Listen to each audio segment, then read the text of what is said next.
Hello everyone, I am Janella Shane Magan and welcome to our final project demonstration for information management. We are from the IT22 and today we're excited to present Cakeverse, a galactic cake customization and delivery system. Cakeverse is a web-based system that lets customers customize and order galactic themed cakes online. Let's dive into the details. So Cakeverse streamlines the cake ordering process with two main user roles, the customers and admins.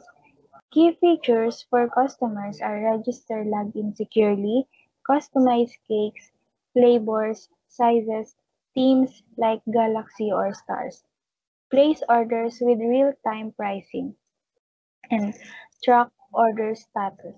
And for admins, are manage orders, update status, and confirm payments, and add new cake designs or update the catalog. We prioritize the core ordering and delivery functionalities to establish a solid foundation for the system, while we've excluded some advanced features like artist assignments and feedback mechanisms for now. This could be integrated in future iterations to further enhance the system's capabilities. Let us now call Ms. Ranyowa to discuss what customer side is. Good day, everyone. I'm Arabella Stranova, and I'm going to walk through you through our Cakeverse system. So first, mag-register po muna tayo sa ating Cakeverse system. In here, we can put our name,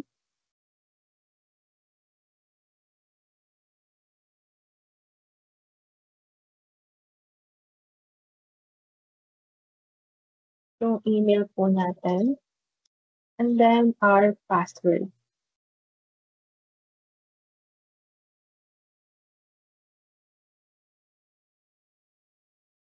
And after clicking that, we can now register.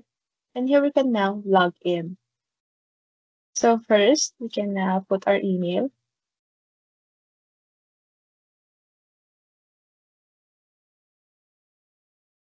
Our password, then we can now log in.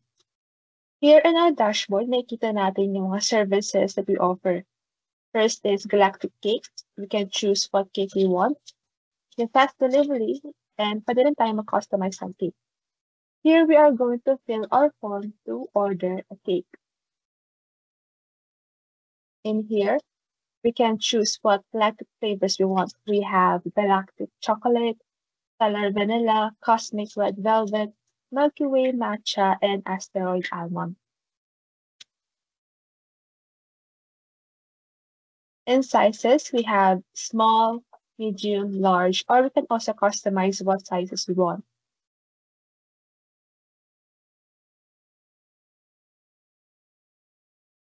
In our theme, nakaano na po yun sa users if what they want it in their cake. And delivery details, ito po nila ilalagay yung delivery address nila. And kung kailan po nila gusto makuha yung cake. And lastly, we have payment details.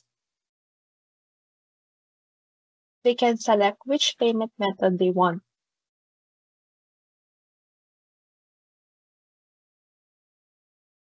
And we can now place our order.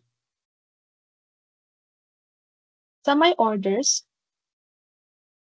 dito makikita kung ano yung mga in-order ng user.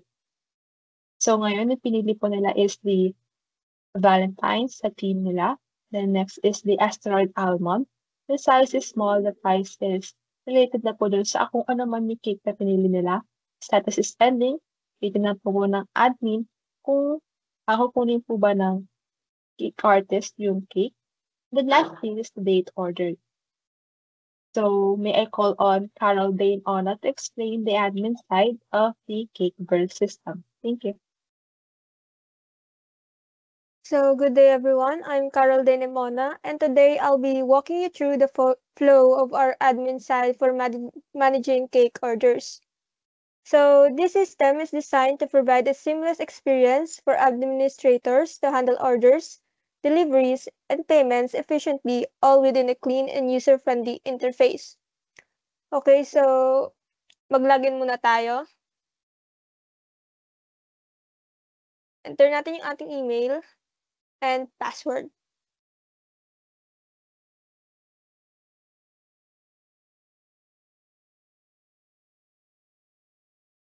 Okay, so after successfully logging in as the admin, we are immediately directed to the admin dashboard.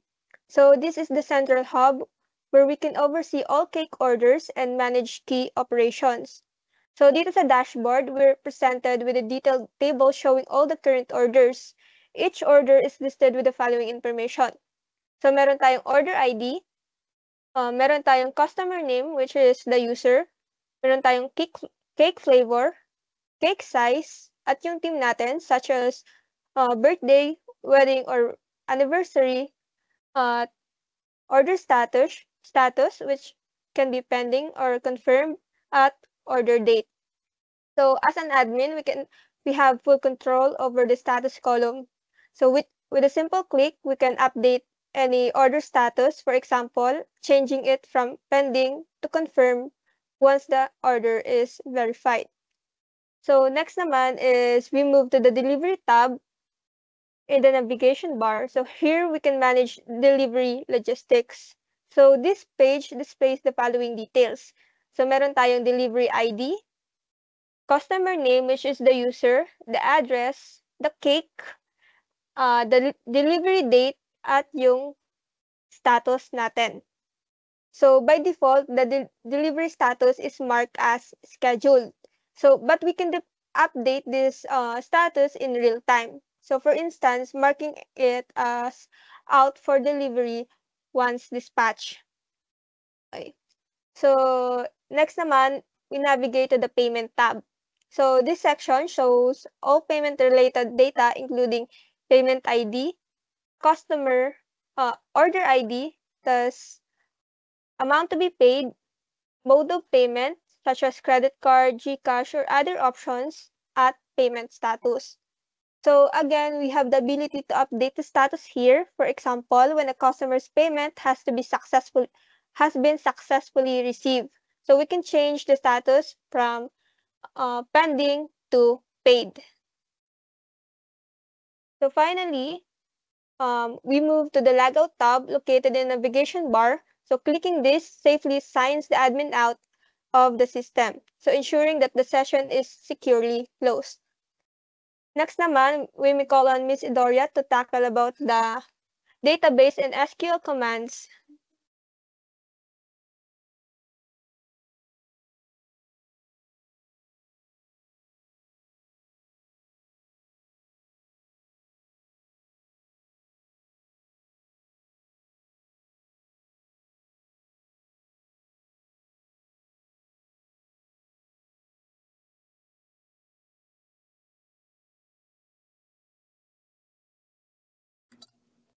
I am Julia Nina Edoria, and I'll be explaining our database structure and sample SQL commands used in our project.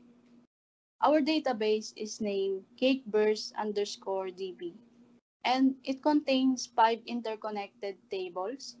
Each table has a specific purpose that supports the flow of our cake ordering system.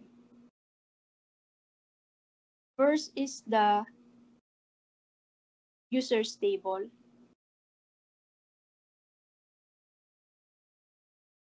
This table stores all registered users in our website. The first field is the user ID. This is the primary key. It is auto-incremented. And the following fields are name, email, password, and lastly, the role field. It defines what kind of user in our system will have an access to either customer or admin dashboards. Second is the cakes table. This table stores the details of every cake ordered.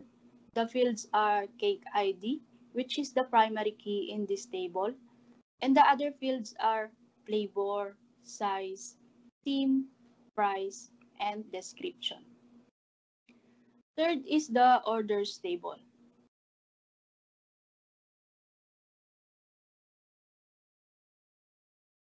This table connects users to their cake orders using foreign keys.